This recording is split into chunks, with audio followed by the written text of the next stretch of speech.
আজকের বিষয় 2018 সালে মির্জা ফখরুলের বলা একটা কথা নিয়ে। কথাটা গুরুত্বপূর্ণ, সেই জন্য এতদিন পরে তাই আনতেছি। উনি বলছিলেন বিএনপি শরিয়া আইনে বিশ্বাস করে না। আমি এটা আগে দেখি নাই, দেখে কিছুক্ষণ থমাইরা বসে থাকলাম। আমি এই প্রচারটা করতে চাই নাই, কারণ আমি মুসলমান না। আবার মোদীর ফুয়ারা এসে বলতে দেখবে সালাম আলাইকুম, তুই কেন এই বিষয় নিয়ে কথা কইস? তুই বাংলাদেশের মুসলমানদের মনকে বিষাক্ত করে দিতেছিস, তুই দেশকে অশান্ত বানায় রেখা ইন্ডিয়া লাভ করে দিতেছিস, তুই শালা রাইরেজেন। কিন্তু বাধ্য এক করতে হইল, কারণ বাংলাদেশের মানুষ এক মহাবিপদের সামনে পড়ছে। এই সমস্ত ভীরু কাপুরুষ ইন্ডিয়ার পশ্চিমের সামনে নত জানো রাজনৈতিক নেতা এবং দলের নেতাদের কারণে। মির্জা ফখরুল যে বিয়ে করেছিলেন সেটা শরিয়া আইনে না, কাজী অফিসে যে বিয়া হয় সেটা শরিয়া নিকার শর্ত পূরণ করে এবং একই সাথে রাষ্ট্রীয় আইনের স্বীকৃতি দেয়। অর্থাৎ কাজী অফিসের নিকা আসলে শরিয়া প্লাস সিভিল আইনের কম্বিনেশন। শরিয়া আইনে বিশ্বাস মুসলমানদের জন্য আবশ্যিক। একজন মুসলমান কোরআন এবং সুন্নাহ মানেন, মানেই তিনি স্বীকার করেন যে সেখান থেকে নির্গত আইনই তার জীবনের বিধান। অতএব শরিয়া আইন মানা মানে আল্লাহর পাঠানো আইনগত কাঠামোকে মানা। এটা কোনো বিকল্প বা ইচ্ছিক বিষয় না যে আমি বিশ্বাস করলাম বা বিশ্বাস করলাম না, বরং ইমানের অপরিহার্য অনুষঙ্গ একজন মুসলমানের জন্য। ইসলামের মধ্যে শরিয়া আইন অস্বীকার মানে আল্লাহর সার্বভৌমত্ব অস্বীকার করা। এখন কেন মির্জা ফখরুল বলে যে বিএনপি শরিয়া আইনে বিশ্বাস করে না? এই যে এখন তো তারা বলে না যে মৌলবাদে তারা বিশ্বাস করে না, এটা ওই সময় দেওয়া সাক্ষাৎকারে আছে। মানে এটা এসে দিয়েছিল ইন্ডিয়ান এক্সপ্রেসের সাথে, মানে ইন্ডিয়ান মিডিয়ার সাথে দেওয়া সাক্ষাৎকারে এই কথাগুলো বলছে। আপনি এই নিউজ দেখান যে কোনো ইসলামী আলেমকে, তিনি কইবেন মির্জা ফখরুল এইভাবে আল্লাহর আইনি কর্তৃত্বকে প্রত্যাখ্যান করছেন, কেন এটা তাওহীদের মৌলনীতির পরিপন্থী। শরিয়া আইন মুসলিম উম্মার আইডেন্টিটি এবং ঐক্যের কেন্দ্র। বাংলাদেশে এলিটদের মধ্যে এমন একটা অবস্থা হয়েছে না যে ইসলামের নাম আসলে ভয় কুকড়ায় যায় যে মুসলমান হওয়াটা তার জন্য অপরাধ। পশ্চিমা রাষ্ট্র ব্যবস্থায় আইন হইল মানবীয় চুক্তির ফল, মানে সোশ্যাল কন্ট্রাক্ট। তাই সেটা পরিবর্তনশীল, ভগ্ন এবং বিভক্ত। কিন্তু মুসলমানদের একমাত্র নির্ভরযোগ্য আইন কাঠামো হইল শরিয়া আইন, যা কুরআন এবং সুন্নাহর সাথে সামঞ্জস্যপূর্ণ এবং উম্মাকে এক সূত্রে গাঁথে। তার মানে শরিয়া আইনকে অস্বীকার করা বা অবিশ্বাস করা মানে মুসলিম উম্মার ঐক্য, ইতিহাস, ন্যায় বিচার এবং বিশ্বাস কাঠামো সবকিছুতে আঘাত করা। দুনিয়াতে নানা আইনি ব্যবস্থা আছে যা এই বৈশ্বিক আইনি কাঠামো তৈরিতে সাহায্য করছে। যেমন ধরেন রোমান আইন, এখান থেকে আমাদের যে সিভিল ল এটা আসছে। কমন ল এটা যে অ্যাংলো আমেরিকান ট্র্যাডিশন থেকে আসছে। ক্যানন ল এটা খ্রিস্টান চার্চের আইন, এবং এই ক্যানন ল এর ভূমিকা আছে বৈশ্বিক আইন কাঠামো তৈরি করার ক্ষেত্রে। প্রাচীন হিন্দু আইন এটারও তো বৈশ্বিক আইন কাঠামো তৈরি করার ক্ষেত্রে ভূমিকা আছে। চীন আইন এটাও তো ভূমিকা আছে বৈশ্বিক আইন কাঠামো তৈরি করার ক্ষেত্রে। আন্তর্জাতিক আইন যেমন ইউএন হিউম্যান রাইটস বা জেনেভা কনভেনশন, এগুলো তো আইন। ইসলামী শরিয়া আইন এমন একটা আইন যা সারা দুনিয়ার আধুনিক আইন কাঠামোর তৈরিতে অবদান রাখছে। কিভাবে আসেন দেখি। রোমান ল এবং আধুনিক পশ্চিম আইন শরিয়া আইন থেকে ধার করেছে। ধার বলবো না, চুরি করেছে। আসলে পরের জিনিস না করিয়া নিলে তো সেটা চুরি বলা হয়। অবশ্য অনেক জায়গায় তারা প্রত্যাখ্যান করছে, আমরা সেই বিষয়ে আসবো, সেগুলো বিস্তারিত আলাপ করবো। কি কি গ্রহণ করছে আসেন সেটা দেখি। ইসলাম শরিয়া ওয়াকফ বা ধর্মীয় জনকল্যাণমূলক কাজে ব্যবহার করা হয় যে সম্পদ, ব্রিটিশরা ভারত শাসনের সময় এই ওয়াকফ ব্যবস্থা ধারণা গ্রহণ করে, তা থেকে ট্রাস্ট ল তৈরি করে। ট্রাস্ট ল, আজকে যে ট্রাস্ট ল দেখেন এটা আসলে ওয়াকফ থেকে তৈরি করা। আপনি যে ট্রাস্ট আইন দেখেন এটা শরিয়া আইনের কপি পেস্ট।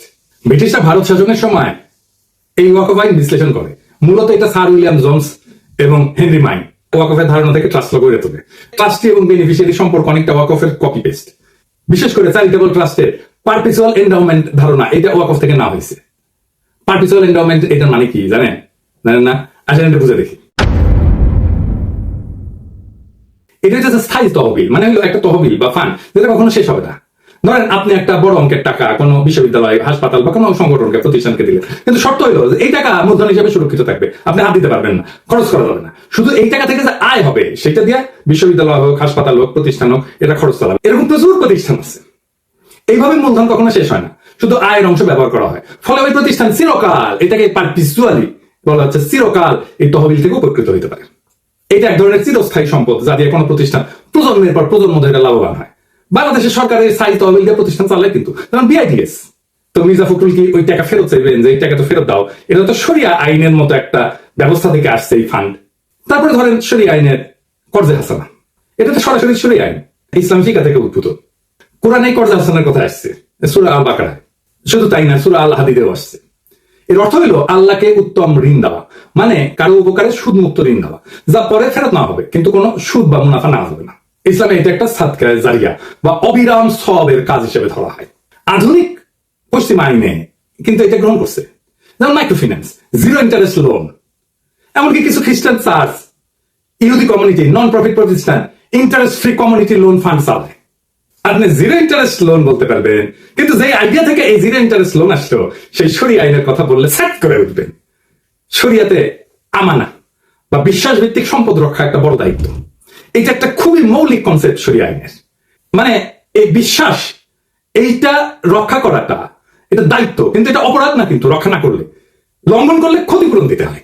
এটা ক্রিমিনাল অফেন্স না, ক্ষতিপূরণ দিতে হয়। পশ্চিমে এটা প্রতিফলন আছে ইকুইটি ল বা ল অফ ট্রাস্টে। এই ল অফ ট্রাস্টের ধারণাটা এই বিশ্বাস ভিত্তিক দায়িত্ব থেকে উদ্ভূত। ট্রাস্টিদের উপরে আস্থা রক্ষার আইনি বাধ্যবাধকতা প্রতিষ্ঠিত হয়, এটা আসছে শরিয়া থেকে, এবং এটা ভাঙলে তাকে ক্ষতিপূরণ দিতে হবে। তারপরে ধরেন মিরাস আইন, যেটাকে স্ট্রাকচার ইনহেরিটেন্স বলা হয়, যেটা নিয়ে সেকুলারদের প্রচুর চুলকানি। ইসলামী উত্তরাধিকার আইন ছিল প্রথম ব্যবস্থাগুলোর মধ্যে একটা, যেখানে নারী, শিশু, স্ত্রী, দূরসম্পর্কীয় আত্মীয় সবাই নির্দিষ্ট অংশ পাইত। রোমান ল কিন্তু ছিল এটা পিতৃতান্ত্রিক, এটা নিয়ন্ত্রণ ছিল পিতৃতান্ত্রিক নিয়ন্ত্রণ ছিল। কিন্তু আধুনিক সিভিল কোড এবং ফ্রান্সের এই শরিয়া আইন থেকেই এই ধারণাটা নিয়ে কোড নেপোলিয়ান বা জার্মানিতে বিজিবি এই আইন তৈরি করা হয়। গণিত ভিত্তিক উত্তরাধিকার অনেকাংশেই এটা ইসলামী শরিয়ার কাছাকাছি। নেপোলিয়ান যে আইনটা করছেন ফ্রান্সে, আসলে এটা একটু মিলাই রেখে শরিয়া আইনের সাথে। কোড অফ নেপোলিয়ান এটা 1804 সালে ফ্রান্সে এটা প্রতিষ্ঠিত হয় এবং বিজিবি নামে 1900 সালে জার্মানিতে প্রতিষ্ঠিত হয়। তো এটা মিল কোথায়? যেমন ফিক্স শেয়ার, মানে বৈধ উত্তরাধিকারদের ফিক্স শেয়ার ইসলামী আইনে নির্ধারিত অংশে, যেমন ফরজ ফারায়েজ, ফরাসি কোডে এটাকে বলা হয় রিজার্ভ হেরিডিটার। কিছু অংশ সন্তানদের জন্য সংরক্ষিত, আপনি ইচ্ছা করলেও সেটা বাতিল করতে পারবেন না। সন্তান এবং স্ত্রীর জন্য একটা প্রায়োরিটি আছে। ইসলাম স্ত্রী, স্বামী, সন্তান, পিতামাতা এদের অংশ সুনির্ধারিত। এই নেপোলিয়ান কোডেও স্পাউস মানে স্ত্রী এবং লেজিটিমেট চাইল্ড, বৈধ সন্তান, এদের জন্য লিগাল মিনিমাম একটা ইনহেরিটেন্স ধার্য করা হয়েছে। ম্যাথমেটিক্যাল প্রিসিশন আছে ইসলামে, অঙ্ক করে ভাগ করে দেওয়া। নেপোলিয়ান সিস্টেমে এই বন্টনটা নির্দিষ্ট ক্যালকুলেশনের মাধ্যমে নির্ধারিত হয়। মানে ধরে যদি একজন স্ত্রী এবং 2 সন্তান থাকে, তাহলে কার অংশ কত হবে, স্ত্রী কত পাবে, সন্তান কত পাবে, সেটা আইন দিয়ে নির্ধারিত এই নেপোলিয়ান লয়।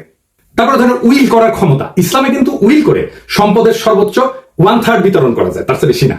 বাকি অংশ আইন মাফিক বন্টন করা হবে তার উত্তরাধিকারদের সাথে। নেপোলিয়ান করেও আপনি উইল করে কেবল নির্দিষ্ট অংশ বিতরণ করতে পারবেন, বাকিটা আইনের নির্ধারিত অংশ অনুযায়ী হবে। তারপরে ধরেন টর্ট আইন বা দিয়া, সিভিল কম্পেনসেশন যেটাকে বলা হয়, এটার ঐতিহাসিক শিকড় কিন্তু শরিয়াতে। শরিয়াতে ইচ্ছাকৃত ক্ষতি বা অনিচ্ছাকৃত মৃত্যুর জন্য ক্ষতিপূরণ, যেটাকে বলে দিয়া। পশ্চিমেও টর্ট ল বা ডেট, এটা তৈরি হয় এই ধারণা থেকে, কারোর দোষে কেউ ক্ষতিগ্রস্ত হলে ক্ষতিপূরণ দিতে হবে। যদিও শরিয়াতে ব্লাড মানে এটা নির্ধারিত, কিন্তু পশ্চিমে এটা আদালতের বিবেচনায়। তবু মৌলিক নীতিতে কিন্তু মিল আছে। এবার আসেন পশ্চিমারা কি নিয়ে হাউকা করে। আমি সবকটা নিয়ে আলাপ করবো না, দীর্ঘ হয়ে যাবে। তবে একটা নিয়ে আলাপ করবো, সেটা হচ্ছে সাক্ষ্য নিয়ে। নারীদের সাক্ষ্য দেওয়া অর্ধেক গণ্য হওয়া নিয়ে। পশ্চিমারা শরিয়া আইন অনুসারে নারীর সাক্ষ্য অর্ধেক গণ্য হয়, এটাকে গ্রহণ করে না। শরিয়ায় নির্দিষ্ট ক্ষেত্রে, সব ক্ষেত্রে না কিন্তু নির্দিষ্ট ক্ষেত্রে, যেমন আর্থিক লেনদেনের ক্ষেত্রে নারীর সাক্ষ্য পুরুষের অর্ধেক, এটা সত্য। পশ্চিম আইন নারী পুরুষের সাক্ষ্যকে সমান মর্যাদা দেয়, সেজন্য ওরা বলে এই শরিয়া আইন এটা জেন্ডার নিউট্রাল না, নারীকে ক্ষমতাকে খর্ব করা হয়েছে, নারীকে অসম্মান করা হয়েছে। ইসলামী শরিয়াতে নির্দিষ্ট কিছু ক্ষেত্রে নারীর সাক্ষ্য পুরুষের তুলনায় অর্ধেক, এটা বিধান আছে, বিশেষ করে আর্থিক লেনদেন সংক্রান্ত বিষয়। এটার আবার কতগুলো কারণ আছে। একটা হইতেছে সাংঘর্ষিক পরিবেশে নারীর ঝুঁকি কমানো, প্রোটেক্টিভ লজিক। এটা মানে ইসলামী সমাজে নারীদের দায়িত্ব কিন্তু মূলত পরিবার কেন্দ্রিক। বিচারালয় বা আদালতে উপস্থিত হয়েছিল এক ধরনের সামাজিক অস্বস্তির বিষয়, এখনো তাই, এমনকি পশ্চিমা সমাজও তাই। তাই আর্থিক বা অপরাধমূলক মামলায় নারীদের বাধ্যতামূলক সাক্ষী না বানায় সহযোগী সাক্ষী হিসেবে রাখা হয়েছে। এটা কিন্তু সুরক্ষামূলক শর্ত, এটা কিন্তু অবমাননা না, দমনমূলক না। মনস্তাত্ত্বিক এবং আবেগজনিত পার্থক্য আছে। অনেকে বলেন, যেমন ধরেন সাধারণত নারীরা বেশি সংবেদনশীল হয়, আবেগপ্রবণ হয়, তাই কোনো চাপে বা ভুল ব্যাখ্যার ঝুঁকি থেকে দ্বিতীয় নারী সাক্ষী রাখার মাধ্যমে স্মরণ করে দেওয়ার একটা পদ্ধতি নির্ধারিত হয়েছে। এবং আমরা দেখবো যে আধুনিক পশ্চিমা আইনেও এটাকে অনুসরণ করা হয়েছে। আমরা একদম টাইটাই মিলাই দেবো। তো এইটা কিন্তু নারীকে অযোগ্য বলে না, বরং মানসিক এবং সামাজিক প্রেক্ষাপট বিবেচনায় ন্যায্যতা নিশ্চিত করার চেষ্টা। আর নারীর সাক্ষ্য তো সব ক্ষেত্রে অর্ধেক না। যেমন ধরেন ধর্ষণ, প্রসব, নারীর শারীরিক অবস্থা ইত্যাদি ক্ষেত্রে নারীর একক সাক্ষ্যই যথেষ্ট। সুদ, চুরি, হত্যা এই সমস্ত অপরাধে সাক্ষ্য হয় গ্রহণযোগ্যভাবে, নিরপেক্ষভাবে। শুধুমাত্র আর্থিক চুক্তি এবং দলিল এই ক্ষেত্রে দ্বৈত নারীর সাক্ষ্য প্রয়োজন হয়। আরো কারণ আছে, যেমন নারীকে সাক্ষ্য দানে বাধ্য না করা, এটা হচ্ছে বার্ডেন রিডাকশন। এটার অর্থ কি? ধরেন ইসলামে সাক্ষ্যদানের দায়িত্বকে এক ধরনের সামাজিক এবং নৈতিক বোঝা হিসেবে দেখে। নারীকে এই দায় থেকে পুরোপুরি অব্যাহতি না দিয়া সহযোগী করে রাখার মাধ্যমে তার উপরে চাপ কমানো হয়েছে। ইসলামে কিন্তু সাক্ষ্য মানে শুধু বলা না, ইসলামের সাক্ষ্য হচ্ছে একটা কসম এবং দায়বদ্ধতা, শাহাদা। ভুল সাক্ষ্য দিলে গুনাহ হয়, শাস্তিযোগ্য এটা। অর্থাৎ নারীর উপরে কম দায় চাপায় তাকে আইনি ভুলে ঝুঁকি থেকে সুরক্ষা দেওয়া হয়েছে। এটা এক ধরনের রহমতমূলক বিধান। এটাকে লিঙ্গ বৈষম্য বলবেন? নারী সর্বক্ষেত্রে তো অর্ধেক না, ক্ষেত্রে ক্ষেত্রে নারী একক সাক্ষী দিতে পারে। এবং এটা নারীর অযোগ্যতা প্রমাণ করে না, নারীর জন্য আলাদা সামাজিক ভূমিকা এবং দায় বিবেচনা করে এটা নির্ধারিত করা হয়। এটা আধুনিক মানবাধিকার পরিপন্থীও না, বরং ইসলামে কিন্তু সমতা না, ইসলামে বলা হয় জাস্টিস, ন্যায় বিচার, ইনসাফ। তাই সবাইকে সমান বলা না, উপযুক্ত দায়িত্ব দেওয়াটাই উদ্দেশ্য। আসলে আরেকটু বুঝে দেখি ইসলামের ধারণার আরেকটু গভীর দর্শন নিয়ে আলাপ করি। ইসলামের ন্যায় বিচার মানে সবার সাথে একরকম আচরণ না, বরং যার যা দায়িত্ব তার জন্য সেই অনুযায়ী বিধান। তাই সাক্ষ্য দেওয়ার দায়িত্ব প্রেক্ষাপট ভিত্তিক ভাবে নির্ধারিত। ইসলামী সমাজে আদিকাল থেকে সমাজে আদালত ছিল হিস্টোরিক্যালি পুরুষ শাসিত, কঠোর এবং জনসমাগমপূর্ণ স্থান। নারীদের জন্য আদালতে গিয়ে অচেনা পুরুষদের সামনে যুক্তি, স্মৃতি, প্রশ্নোত্তর, জেরা এই সমস্ত ছিল সামাজিকভাবে অস্বস্তিকর এবং সম্ভাব্য অপমানজনক। তাই শরিয়া বলছে যে একজন নারী একা সাক্ষ্য না দিয়ে আরেকজন নারী থাকুক, যেন ভুল হইলে সে স্মরণ করা যেতে পারে। এটা নারীর জন্য মানসিক সুরক্ষা। আমরা আগে আলোচনা করছি আইনি দায় এবং পাপের ঝুঁকি থেকে সুরক্ষা। মানে ইসলামে তো সাক্ষ্য দেওয়া মানে শুধু তথ্য দেওয়া না, এটি ইমানের অংশ এবং কসমের মতো গুরুত্বপূর্ণ। মিথ্যা সাক্ষ্য বা ভুল তথ্য দিলে সেটা গুনাহ এবং সামাজিক আইনি অপরাধ। তাই নারীর উপর একা সাক্ষ্য দেওয়ার ভার না দিয়ে তার পাশে আরেকজন নারী রাখা হয়েছে, মানে কেউ ভুল করলে যথাযথ সংশোধন হয়। এমনকি গবেষণাও দেখা গেছে যে নারীরা সাধারণত ব্যক্তিগত স্থিতিতে ভালো হইলেও নির্ভুল সংখ্যাগত তথ্য বা দীর্ঘমেয়াদী ডিটেল বিষয়ে ভুল করার সম্ভাবনা পুরুষের চেয়ে বেশি, বিশেষ করে পূর্ব আধুনিক সমাজে। তাই জটিল আর্থিক বিষয় বা দলিলের ক্ষেত্রে এক নারীর ভুল হইলে আরেকজন তাকে রিমাইন্ড করতে পারে। এটা মানবিক এবং প্রামাণ্য মূল্য সুরক্ষা। তারপর সামাজিক সম্মান রক্ষা। এবং নারীকে আদালতে একা পাঠায় পুরুষদের মাঝে দৃষ্টির কেন্দ্রে দাঁড় করানো সমাজে তার ইজ্জত, পর্দা, সম্মান ক্ষুণ্ণ হতে পারত। তাই শরিয়া বলছে যে তিনি একা না যান, পাশে আরেক নারী থাকুক, এটা সামাজিক এবং সাংস্কৃতিক সুরক্ষা নিশ্চিত করবে। আবার দেখেন পুরুষরাও কিন্তু শরিয়া আইন অনুযায়ী একা সাক্ষ্য দিতে পারে না কিছু কিছু ক্ষেত্রে, যেমন ব্যভিচার। এর জন্য 4 জন দরকার সাক্ষ্য পুরুষের। তো নারীর সাক্ষ্যের মূল্য নাই এই কথাটা তো খোদা শরিয়া বলেনি, বরং ক্ষেত্র বিষয়ে ন্যায়পূর্ণ, ভারসাম্যপূর্ণ করছে। এখানে নারীকে দুর্বল বা অযোগ্য ধরে নেওয়া না, বরং তার সামাজিক অবস্থান, মানসিক চাপ, ধর্মীয় দায় এবং সম্মান সবকিছুকে সম্মান করে তাকে একা না সহযোগী রেখে সাক্ষ্যদানে যুক্ত করা হয়েছে। এই যে ইসলামী শরিয়ার একটা ব্যতিক্রমী দৃষ্টিভঙ্গি নারীর প্রতি, এইটা আধুনিক আইনি কাঠামোর জেন্ডার নিউট্রাল ইকুয়ালিটির ধারণা হচ্ছে কনটেক্সচুয়াল জাস্টিসে এখানে বেশি জরুরি।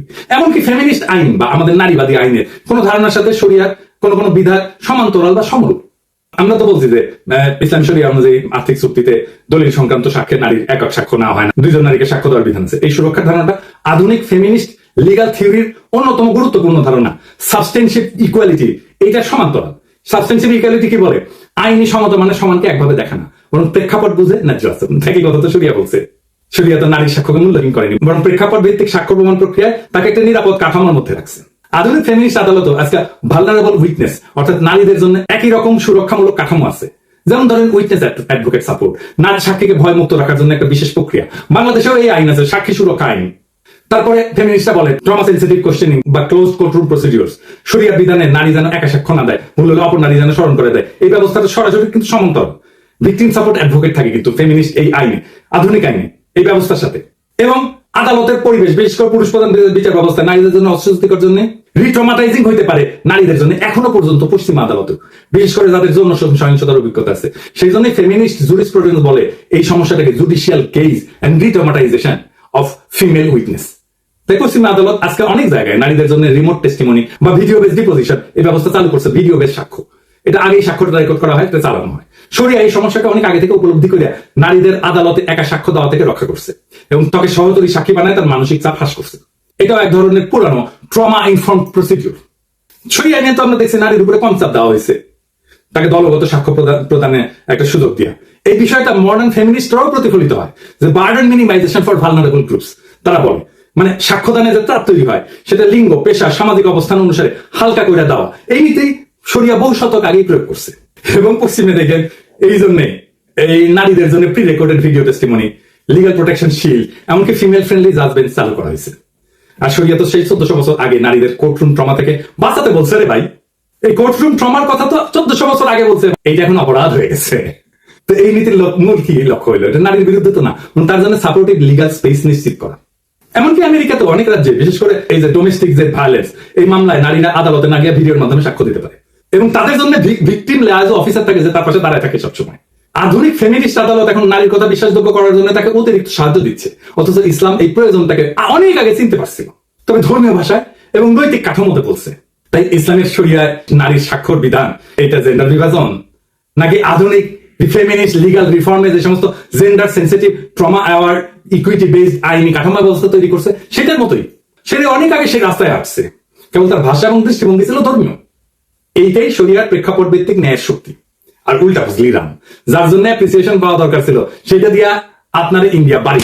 আর আপনি মুখ বুঝে শোনেন, মির্জা ফখরুল যদি শরিয়া নিয়ে ডিটেলস গুলো জানতেন তাহলে তো বেকুবের মতো উত্তর দিতেন না। উনি কি বলতে পারতেন না নন মুসলিম দেশগুলোর তালিকা যেখানে শরিয়া আইন আংশিকভাবে চালু আছে, যেমন ইথিওপিয়া, এটা তো খ্রিস্টান সংখ্যাগরিষ্ঠ দেশ, মুসলিমদের জন্য পারিবারিক আইন উত্তরের দিকে শরিয়া আইন মোতাবেক চলে। এমনকি ইসরায়েলে, এটা তো ইহুদি সংখ্যাগরিষ্ঠ, মুসলিম নাগরিকের পারিবারিক এবং ব্যক্তিগত আইনে শরিয়া আদালত চলে ইসরায়েলে, এটা সরকার অনুমোদিত। এমনকি ভারতে এটা মুসলিম পার্সোনাল ল আছে না, বিয়া, তালাক, মোহর, মিরাজ, এই সমস্ত এটা আইনে স্বীকৃত।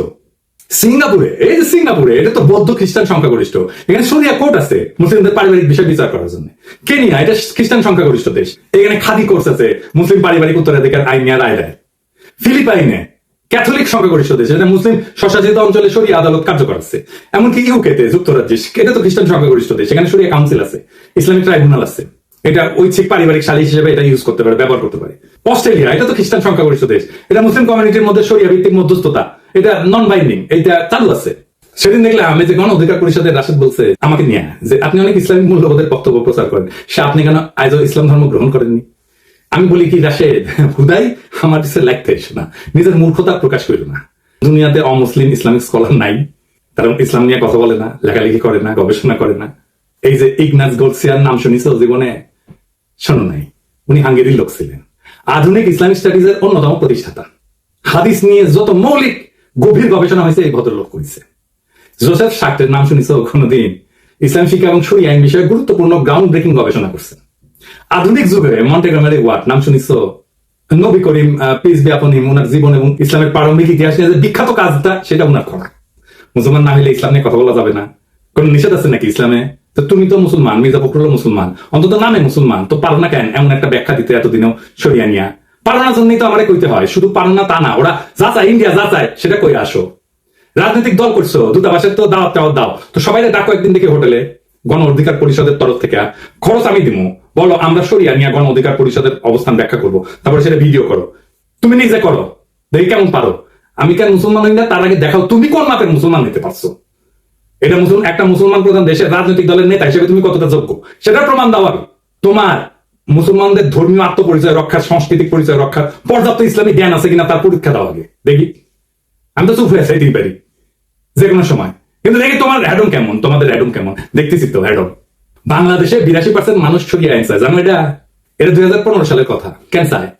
তারা মুসলমান তাই চায় না, তারা এই জন্য চায় যে সমাজে ইনসাফ লাগে, তাছাড়া রাষ্ট্র চলে না, রাষ্ট্র টিকে না।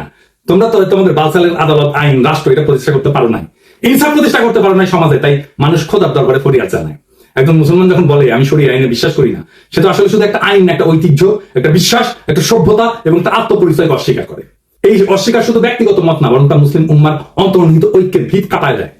মির্জা ফখরুল হয়তো ইন্ডিয়ার সাথে কৌশল করতে চাইছে, হয়তো তিনি ভাবছেন ভারত বা পশ্চিমের মনোভাব তুষ্ট করলে রাজনীতির সুবিধা পাওয়া যাবে, কিন্তু তিনি ভুলে গেছে নিজের ভিত্তি কাটলে কৌশল কিছু করতে পারে না, থাকে শুধু পতনের গর্ত।